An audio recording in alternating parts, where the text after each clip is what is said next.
তুর পর্বতের গোড়ায় মুসা নবী দাঁড়ায় আছে। কোন নবী? আল্লাহ বললেন, মুসা তুমি কেমন আছো? মুসা বললেন, আলহামদুলিল্লাহ। সেই সময় মুসা আলাইহিস সালামকে ফেরাউন কঠিন নির্যাতন করতেছিল, তারপরেও মুসা বলল আলহামদুলিল্লাহ। এখন যদি ফিলিস্তিনের মুসলমানকে আপনারা জিজ্ঞাসা করেন তোমরা কেমন আছো, ওরা কিন্তু বলবে আলহামদুলিল্লাহ। জোরে কোন ঠিক কিনা? রাসূল বলেছেন আলহামদুলিল্লাহ আলা কুল্লি হাল। তুমি যে অবস্থায় থাকো না কেন প্রশংসা করতে হবে কার? আল্লাহ। সৌজন্যবোধ। মুসা আলাইহিস সালাম চিন্তা করতেছে আমি কেমন আছি আল্লাহ জানবার চাইলো, এখন আমারও তো উচিত। তো বলতেছে আল্লাহ আপনি কেমন আছেন। হাসির কথা না তো, এর নাম হলো সৌজন্যবোধ। আমি বললাম আপনারা কেমন আছেন, আপনারা বলেন আপনি কেমন আছেন। তো মুসা আলাইহিস সালাম বললেন আল্লাহ আপনি কেমন আছেন। এখন আল্লাহ কি বলবে? আলহামদুলিল্লাহ। আলহামদুলিল্লাহ কার প্রশংসা? তো আল্লাহ এখন কি বলবে? বেকায়দা। কি কায়দা?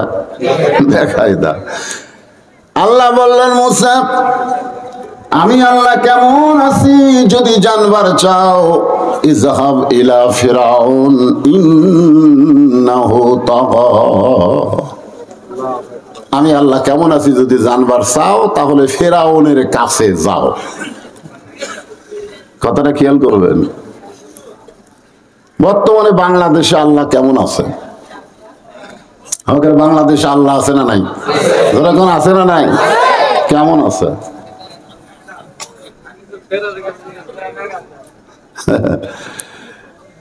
যখনই দেখবেন যে কোরআনের মাদ্রাসার জন্য ভিক্ষা করা লাগতেছে আর প্রাইমারির জন্য ভিক্ষা করা লাগতেছে না, তখনই বুঝবেন আল্লাহ খুব একটা বাংলাদেশে ভালো নেই। যেরকম ঠিক কিনা? মানুষ 10 তলা বিল্ডিং বানায়, কারো কাছে কোনোদিন টাকা চায় যে ভাই 1 বস্তা সিমেন্ট দান কর ভাই আমি বিল্ডিং বানাচ্ছি, কিন্তু আল্লাহর ঘর বানাবার গেলে ভিক্ষা করা লাগে। যেরকম ঠিক কিনা? মানুষ বলে ওই দেখো ওইদিকে যা আছে মার্কেট টার্কেট সব আমার, ওই বাসা বাড়ি সব আমার, এইদিকে সব আমার ভাইয়ের। তো সবই যদি তোমাকে হয় আল্লাহর, তাহলে আল্লাহটা দেখবার গেলে 2 মিনিট হাঁটা লাগবে। কয় মিনিট? 2 মিনিট হাঁটা মসজিদের সামনে গিয়ে বলতেছে এখানেও আল্লাহর কিছু ছিল না, আমার চাচা দয়া করে আল্লাহ 10 শতক দান করছে আর আমরা টাকা পয়সা দিয়ে আল্লাহ ঘর বানিয়ে দিছি। ফেরেশতা কয় আল্লাহ এটা কোন দেশ? যেই দেশে তোমার কিছুই নাই, ওর চাচা দান করলে তোমার জায়গা হয় আর ওরা টাকা দিয়ে তোমার ঘর বানিয়ে দেয়, এই দেশের নাম কি? আল্লাহ বলে এই দেশের নামই হলো বাংলাদেশ। পাকিস্তানের শহীদ আফ্রিদি 17টা মসজিদ নিজের কামাই করা টাকা দিয়া তৈরি করে তারপরে বাড়ি বানাইছে। বলছিল বলে আমাদের বাড়ি হবে না, আগে আল্লাহর ঘর হোক তারপরে আমাকে। মুসলমানেরা আল্লাহর ঘর বানাতে, মাদ্রাসা চালাতে ভিক্ষা করে না, দাবি আদায় করে। জোরে কোন কথা ঠিক কিনা? দাবি দাবি। বেসরকারি প্রাইমারি ঢাকা এসে অবরোধ করলো, রাস্তায় বসে বললো সরকারি না করা পর্যন্ত মর্ম ঠিকই উঠবো না। সরকার দেখলো না রে, এরকম তো সরকারি করে দেওয়াই লাগবে। কিন্তু আমাদের এই মাদ্রাসাগুলা কোনোদিনও রাজপথ দখল করে না। আপনি কি বুঝতেছেন? খায়রুকুম মান তাআল্লামাল কুরআন ওয়া আল্লামা। রাসূল বলেছেন ওই ব্যক্তি সবচাইতে দামি এবং সম্মানী যে আল্লাহর কোরআন শিখেছে এবং অপরকে কোরআনের শিক্ষা দেয়। এ কথা কি আমার না রাসূলের? আজকে আমাদের বাংলাদেশে আল্লাহ কেমন আছে আমার ওয়াজ করলি আপনারা বুঝতে পারবেন। এখন আসেন, আমি জানতে চাইলাম আপনারা কেমন আছেন। সবাই কি বললেন? আলহামদুলিল্লাহ। কেন বললেন? এই মুহূর্তে আপনারা এমন একটা জায়গায় বসে আছেন, বিশ্বাস করেন এই জায়গা যতক্ষণ কোরআন হাদিসের ওয়াজ হবে ততক্ষণ বেহেশতের বাগান।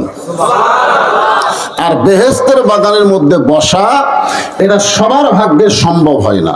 কেবলমাত্র আল্লাহ যাদেরকে পছন্দ করে তাদেরকেই এইরকম জায়গায় আল্লাহ বসার তৌফিক দেয়। এটা আমার কথা না, কথা আল্লাহ। আল্লাহ বলেছেন মা আসাবাকা মিন হাসানাতিন ফামিনাল্লাহ। বান্দা বান্দির দ্বারা যখন কোনো ভালো কাজ হয়, এই কাজ বান্দা বান্দি করে না, বরং আল্লাহ করায়। আপনারা বলেন তো, এই মাহফিলে বসাটা ভালো কাজ না খারাপ কাজ? তাহলে এই কাজ আপনারা করলেন না, আল্লাহ করালো। যে আল্লাহ আমাদেরকে ভালো কাজে বসার তৌফিক দিলেন, আমরা সে আল্লাহর উপর খুশি না বেজার? তাহলে জবান খুলে সকলেই বলবেন রব্বানা লাকাল হামদ হামদান কাসীরান তাইয়িবান মুবারাকান ফীহি। প্রশংসা করলাম কার? কেন করলাম? যে শ্রীরামপুর গ্রামে আমাদের জন্ম নেওয়ার পরেও আমরা মুসলমান। সুবহানাল্লাহ কর না কেন? যত জাতি পৃথিবীতে থাক না কেন, যত জাতি থাক, হিন্দু থাক, বৌদ্ধ থাক, খ্রিস্টান থাক, যত জাতি পৃথিবীতে থাক, একটাও জাত না। এটা আমার কথা না, আল্লাহ কোরআনে বলেছেন ওয়ামাইয়াবতাগি গায়রাল ইসলাম দীনান ফালাই ইউকবালা মিনহু। ইসলাম ছাড়া অন্য কোন ধর্মকে যদি গ্রহণ করে, আল্লাহ বলেছেন আমি সেইটা কবুল করব না। আমার কাছে কবুলযোগ্য একমাত্র ধর্মের নাম কি? আর সেই ধর্মে আমরা জন্মসূত্রে সুবহানাল্লাহ মুসলমান। জন্মসূত্রে মুসলমান হওয়ার মধ্যে লাভ না লস? আমি ছোট্ট একটা কথা বলি, মনোযোগ দিয়ে শোনেন। আল্লাহ রাসূল মসজিদে নববীর মধ্যে বসে আছেন। কে বসে আছেন? আল্লাহ রাসূল। এমন সময় হয়তো আবু বকর মসজিদের দরজায়, আবু বকর রাদিয়াল্লাহু মসজিদের দরজায় এসে দেখতেছে যে নবীর দুই উরাতের উপরে নবীর দুই নাতি বসে খেলা করতেছে। নবীর যে দুটা উরাত নাই, এই দুই উরাতের উপরে এক উরাতে হাসান আর এক উরাতে হোসাইন, দুইজন বসে খেলা করতেছে। একজন নবীর দাড়ি ধরে টান মারতেছে, আর একজন মাথার টুপি খুলে ফেলে দিচ্ছে। নবী আবার দুইজনকে বুকের মধ্যে নিয়ে আদর করতেছে। আবু বকর বলে আল্লাহ, আল্লাহ এটা কি দেখলাম? এতদিন ধরে জানতাম আমার নবী হলেন বিশ্ব নবী, আজকে নিজের চোখে দেখলাম আমার নবী হলেন শ্রেষ্ঠ নানা। ধরে কর সুবহানাল্লাহ। নাতিদের এই বিরক্ত দুনিয়ার কোন নানা সহ্য করতে পারবে না, যেটা সহ্য করতেছে আল্লাহর নবী। দাড়ি ধরে টান মারতেছে, কি মনে করতেছেন? আবার টুপি খুলে ফেলে দিচ্ছে। আমরা এই শয়তান বলতাম কি বলতাম না? আর নবী কিছু না বলে দুইজনকে বুকের মধ্যে নিয়ে আদর করতেছে। এমন সময় হযরত ওমর মসজিদের দরজা এসে বলে আবু বকর ভাই, আপনি ভিতরে না ঢুকে দরজার দাঁড়িয়ে আছেন কেন জানতে চাই। আবু বকর বলে ওমর, ভিতরে ঢোকার আগে তাকায় দেখ, দেখ তাকায় দেখ। ওমর ফারুক দেখার পরে বলতেছি, এই দুইটা সন্তান বড় বেদব হয়ে গেছে, এরা সব সময় নবীকে কষ্ট দেয়। আবু বকর কি বললেন আর ওমর কি বলতেছে? সঙ্গে সঙ্গে আবু বকর এভাবে শাহাদত আঙ্গুলি তুলে বললেন, ওমর যেই কথা একবার বলেছো, এই কথার দ্বিতীয়বার উচ্চারণ করো না। ঈমান যদি রাখতে চাও, যেই কথা একবার বলেছো, এই কথার দ্বিতীয়বার বলো না। সুবহানাল্লাহ। কি যদি রাখতে চাও? ঈমান। ওমর ফারুক তো যত গরম, তার চাইতে আর বেশি নরম। থরথর করে কাঁপের বলে আবু বকর ভাই, আমি কি বলছি? আবু বকর বললেন, তুমি যে দুইটা সন্তানকে বেয়াদব বললে, এদেরকে তুমি চিনো? তুমি যে বললা এই দুইটা সন্তান বেয়াদব হয়ে গেছে, এই দুইটারে তুমি চিনো? ওমর ফারুক বলবেন, চিনবো না কেন? এরা হলো আলী আর ফাতেমার সন্তান। আল্লাহর নবী বললেন, ওমর শুধু আলী ফাতেমার সন্তান বললে হবে না, এদের আরো পরিচয় আছে। ওমর ফারুক বলেন, আবু বকর ভাই, এদের আর কোনো পরিচয় তো আমার জানা নাই। আবু বকর বলে, ওমর কত বছর ঈমান গ্রহণ করেছে? কত বছর? এই ছোট বাচ্চা, শোনা সানেরা বসো, সিজার করা নাকি? না, সিজার করা বাচ্চারা একটু অস্থির হয়। কি জন্য হয়? মানে যখন এদের দুনিয়াতে আসার সময় হয়নি তার আগেই পেট কাটে। ডাক্তাররা দেখে পেট কাটার পরে ঘুমের মধ্যে আছে, কিরে পেট কাটলাম, লড়েও না সরেও না, মরিয়া আছে না জেতা আছে, তখন এই বাইর করে শুনলেন, বাইর করে না চাঁক করেছে হুজুর, বাইর করার পরে এর পাও ধরে ঘুরানো লাগে, পাও ধরে ঘুরানোর পরে ওই যে পাও ধরে ঘুরানোর সময় মাথাতে একটা ঝাঁকি খাসে, এই ঝাঁকির কারণে এরা অস্থির। ধরেছেন এরা কি অস্থির? এরা যদি সিজার করা হয় এরকম থামান কঠিন।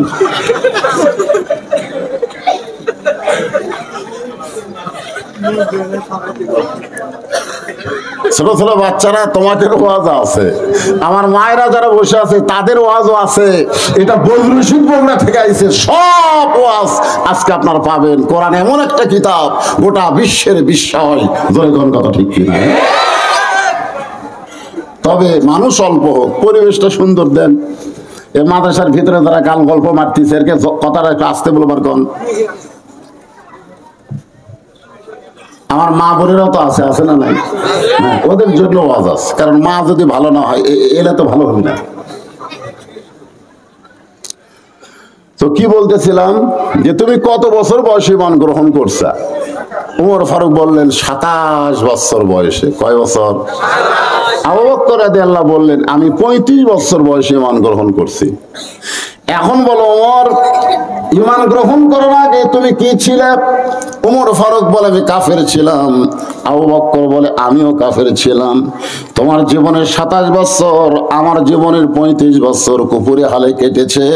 আর যে দুইটা সন্তানকে তুমি বেয়াদব বলতেছ, এরা জন্মসূত্রে মুসলমান হয়ে জন্মেছে। ওমর ফারুক মাথা থাকতে পারে, ভাই এই চিন্তা তো আমি কোনোদিন করি নাই। আজকে যারা আমরা এখানে বসে আছি, আমরা জন্মসূত্রে মুসলমান হয়ে জন্মেছি। ধরে কোন কথা ঠিক কি? যদি হিন্দুর ঘরে জন্ম হতো তাহলে ঠেলা বুঝতেন কাটতে হয়। কিছুদিন আগে দুর্গা পূজা হলো না, সবাই ভোগ দিল, নমস্কার করলো, চুমা খাইলো, এত সম্মান করলো। আবার দশমীর দিনে দেখি পানির মধ্যে লাট্টা লাট্টা ভেঙেছে। আমি এক হিন্দুরে ডাক দিয়ে বললাম, কে রে ভাই, যাকে এইরকম সম্মান করলা তাকে আবার লাট্টাস কে? তা হিন্দু বলতে আমাকে ধর্ম এইরকমই হুজুর, যাক সম্মান দেয় তাকে আবার লাটতে। যদি ইহুদি খ্রিস্টানদের মধ্যে জন্ম হতো তাহলে বুঝতেন আমাদের কপাল পোড়া হতো। জোরে কোন ঠিক কি না? অন্য কোন ধর্মে না হয়ে সরাসরি আল্লাহ আমাদের মুসলমানের মধ্যে কবুল করেছে। এই কারণেই অন্তরের অন্তঃস্থল থেকে বলি আলহামদুলিল্লাহ। শুধু মুসলমানের ঘরেই জন্ম হয়েছে তা না, আল্লাহ তাআলা আমাদেরকে বিশ্ব নবীর উম্মত হিসেবে কবুল করেছেন। জোরে কোন কি নবী? লাইলাতুল মেরাজে আমাদের নবী জান্নাতের ভিতর। সুবহানাল্লাহ। তো ফেরেশতা জিবরাইল বলতেছে, রাসূলুল্লাহ আপনি যদি জান্নাত থেকে বের না হন আল্লাহ আপনাকে বাইর করে দিবে না। কারণ জান্নাতের শর্ত কি? সালামুন পড়েন, সালামুন আলাইকুম তিবতুম ফাদখুলুহা খালিদিন। কেউ যদি একবার জান্নাতের মধ্যে প্রবেশ করে তাহলে চিরস্থায়ী ভাবে সে জান্নাতের মধ্যে থাকবে। হুজুর আপনি যদি জান্নাত থেকে বের না হন আল্লাহ আপনাকে জান্নাত থেকে বের করে দিবে না, এ কথা কে বলতেছে? না আল্লাহ না, জিবরাইল। নবীর সঙ্গে একটাই ফেরেশতা থাকে, তার নাম হলো জিবরাইল। আমাদের যে দুই কাঁধের দুইটা ফেরেশতা আছে, আছে না নাই? কিরামান কাতিবিনা ইয়ালামুনা মা তাফালুন। আমার নবীর দুই কাঁধে কিন্তু দুইটা ফেরেশতা নাই। ইমাম গাজ্জালি বলেছেন নবীর কাঁধে ফেরেশতা থাকতে পারবে না। কারণ হলো লাইলাতুল মেরাজে জিবরাইল এসে দেখে নবী ঘুম পাড়তেছে। তো এখন জিবরাইল বলে, ইয়া রাসূলুল্লাহ আল্লাহ যাকে আপনার কাছে নিয়ে যাবো সে যে ঘুম পাড়তেছে, এখন কি করব? আল্লাহ কয় ডাক দাও। জিবরাইল বলে আল্লাহ কেমনে ডাক দেব? বলে তোমার জিহ্বা বের করে আমার নবীর পায়ের তালুতে সুরবুরি দাও। ফেরেশতা জিবরাইল জিহ্বা বের করে নবীর পায়ের তালুতে সুরভুরি দিয়ে নবীরে চেতন করে। সেই নবীর কান্দে চড়ার যোগ্যতা কোনো ফেরেশতার নাই। ধরে কোন কথা ঠিক কিনা? জিবরাইল বললেন, হুজুর, দুনিয়া বড় কষ্টের জায়গা। এই বছর আপনার 3টা কষ্ট গেছে। 1 নম্বর কষ্ট হলো আপনার চাচা আবু তালিব মারা গেল। 2 নম্বর কষ্ট আপনার বিবি খাদিজা দুনিয়া থেকে বিদায় নিল। 3 নম্বর কষ্ট হলো তায়েফের ময়দানে আপনাকে রক্তাক্ত করলো। আপনি জান্নাত থেকে যদি বের না হন, আল্লাহ আর আপনাকে জান্নাত থেকে বের করে দেবে না। সঙ্গে সঙ্গে নবী বললেন, জিবরাইল, যেই কথা একবার বলেছো এই কথার দ্বিতীয়বার বলো না। আল্লাহ যদি আমাকে জান্নাতে থাকার জন্য ঢুকতে বলতো, আমি জান্নাতে ঢুকতামই না। আল্লাহ শুধু দেখার জন্য জান্নাতে ঢুকতে বলেছে। আমার উম্মতের জন্য আল্লাহ কেমন জান্নাত বানাইছে এইটা দেখার জন্য আমি নবী ঢুকেছি। আমি সেই দিন থাকার জন্য ঢুকবো যেদিন আমার সমস্ত উম্মতেরা জান্নাতি হবে। রাসূল কি বলেছে সমস্ত নেককার উম্মত যেদিন জান্নাত হবে? সে কথা বলে নাই। আমার সমস্ত উম্মত, মানে আমরা যতক্ষণ জান্নাতে না ঢুকবো আমাদের নবী ততক্ষণ জান্নাতে ঢুকবে না। কিছুই কয় না রে, কিছু। তো এমন একজন নবীর উম্মত হওয়াতে খুশি না বেজার? তাহলে জবান খুলে বলি আলহামদুলিল্লাহ। এখন আসেন, আল্লাহর প্রশংসা করার আর একটা কারণ হলো আপনারা যে কিতাব থেকে আলোচনা শুনবেন, এখানে একটা কোরআন শরীফ দেওয়া দরকার। যে কোরআন থেকে আলোচনা শুনবেন, এই কোরআনের প্রথমেই আল্লাহ বলেছেন জালিকাল কিতাব লা রাইবা ফিহ। এই কিতাবের মধ্যে কোনো সন্দেহ, এই কিতাবের মধ্যে কোনো ধোঁকা, এই কিতাবের মধ্যে কোনো গোঁজামি। সবাই বললেন না? আচ্ছা, একেবারে মানুষ তো কম না। নাই শব্দ সবাই বললে এর চাইতে জোরে হবে না? এই কিতাবের মধ্যে কোনো সন্দেহ, এই কিতাবের মধ্যে কোনো ধোঁকা, এই কিতাবের মধ্যে কোনো গোঁজামিল। ফেরেশতারা বলতেছে, আল্লাহ 3বার যারা নাই নাই বলে কোরআনের পক্ষে সাক্ষী দিল, তাদের রেজাল্ট কি? আল্লাহ বলে তাদের রেজাল্ট হলো আমি তাদের জীবন থেকে জাহান্নামকেও নাই করে দিলাম।